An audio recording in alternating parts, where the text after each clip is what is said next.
Dana White has recently come out and said that a Robert Whittaker versus Israel Adesanya fight, the rematch, is going to be penned in for January of next year, so 2022. And my initial thoughts about this fight is, the reason why this fight is happening is because Adesanya has effectively cleaned out the middleweight division. I mean, he's beaten everyone of note, and he's gotten to the point now where he's forced to rematch opponents. In a sense, he's a bit like Kamaru Usman. Kamaru Usman has to rematch opponents now. He's rematching Colby for a second time, and he already rematched Masvidal. It's almost like he's double lapping his opponents because he's beaten everyone in his division. He's cleaned the division out, and there's only a few fighters left that he's not fought. And to keep the gravy train running, he needs to rematch opponents that he's already beaten. And I feel like the same thing is happening with Adesanya. Adesanya is forced to rematch opponents that he's already beaten. I mean, he already beat Marvin Vettoria. Now he's going to he rematched him a second time and he beat him again.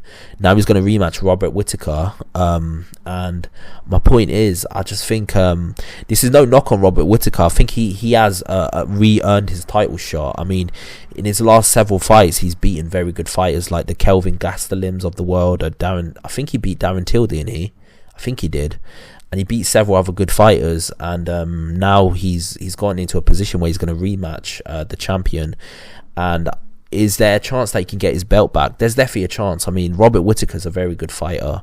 I've got a lot of respect and time for him, and I think he's earned his position again to rematch for the title. But I feel like he does have a bit more of a chance in this fight. The reason is because Adesanya is coming off a loss. Now, he's not coming off a loss. Obviously, he's beaten Martin Vettoria, but he's had a loss in 2 or 3 fights of his. Not 2 or 3 fights of him. 2 or 3 fights ago, he had a loss to Jan Blachowicz. So the fact is, even though that loss wasn't traumatic, to some extent, Jan Blachowicz has shown a blueprint on how to beat Adesanya. And to be fair to you, like, Jan Blachowicz has certain advantages going into that fight against Adesanya that obviously Whittaker's not going to have. Now, the advantage is his size. Obviously, him having the size that he has the ability to use his Brazilian Jiu-Jitsu on him. On top of that, you do have his great Muay Thai skills. I think Jan Blachowicz is an underrated Muay Thai fighter. I think he's a Muay Thai champion in Poland. So he's got skills. He's got real skills. And on top of that, he doesn't get the credit that he deserves. So I think Israel Adesanya to some extent might have underestimated Blachowicz. He probably thought he was going to run through him quite easily. But when he went in there against Robert Whittaker at the time was a respected champion, so he knew what he was going up against. So he trained really hard for that fight. So from that perspective, Robert Whittaker's obviously coming off several good wins at this point in time, and he's going to fight a fighter that's absolutely on his game now. He's really going to go up against it.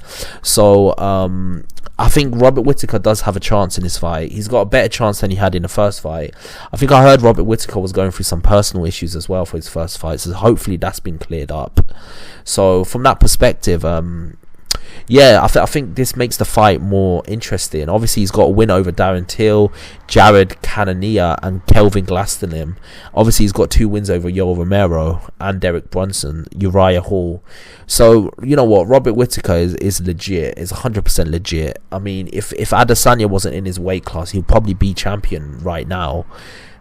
So taking all of that into account, Robert Whittaker's definitely he's definitely earned his position to get the title shot. He definitely deserves it. He's definitely got himself in a position to get that decision, and he's in a position now where he can get a title back. Now, who do I actually think favour in this fight? I think I still favour Adesanya, but I think Adesanya, to some extent, Adesanya is not quite as dynamic as he once was. Like, for some reason, his body language, obviously he beat Robert Whittaker once, so he probably thinks he can do it again.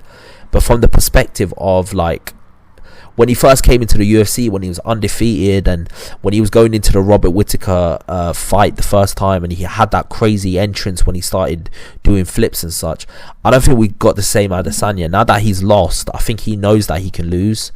And obviously Adesanya is coming off high level wins against Martin Vettoria. So taking all of that into account, I think you just have to say, and he's got wins over Paulo Costa and Yoel Romero. So both of them, apart from the one lost to Jan Blachowicz, who's a legit top fighter, I think you need, taking all of that into account, Robert Whittaker, the Robert Whittaker versus Israel Adesanya fight is an interesting fight, but I still slightly favour Adesanya pulling it off. I just think he's beaten him once, and even though like Whittaker was going through some family problems and all of that stuff, I just feel like he might have his number to some extent. So yeah, taking that into account, I think it's going to be an interesting fight. But the sad thing is, like, because Adesanya's literally ran through the entire middleweight division, the only person that is some legitimate competition to him is the Pereira guy that the UFC has signed recently. Now, for those that don't know, Pereira actually beat Adesanya twice, and I think he gave him a knockout in his kickboxing career. Now that he's signed to a UFC, maybe in several fights time we're going to see them both fight. That's the only competition that I can think of, Adesanya. If someone's beaten you twice, then to some extent they might have your number. So the Pereira guy might be able to beat Adesanya, but apart from him, I can't think of anyone else actually giving him a fight. Maybe Khamzat Chimaev, if Khamzat Chimaev's legit. I mean, he might be, he might not be. He might be a hype job. He might be legitimate. We just don't know with Khamzat Chimaev. So taking that into account, and on top of that, he can't go up to light heavyweight because Jan Blachowicz is the champion, and Jan Blachowicz completely dominated him. So he's literally stuck between a rock and a hard place. There's no opponents for him at middleweight because he's cleaned out the entire division. But he can't go up to light heavyweight because Jan Blachowicz is there. So where does he go from here? It's hard to say. So yeah, that's just my initial thoughts on this fight. What's your thoughts? Who do you think will win? Do you think Robert Whittaker can get his title back? I think there's a very strong chance that he can do it, but at the same time I favour Adesanya pulling it off, because I just feel like Adesanya's on a bit of a even though he lost to Jan Blachowicz, I feel like he feels like he's got Robert Whittaker's number. So taking that into account, that's what I believe. What's your opinions on this fight? Tell me below, and like and subscribe to the channel. I've got a lot more content coming your way. Peace out.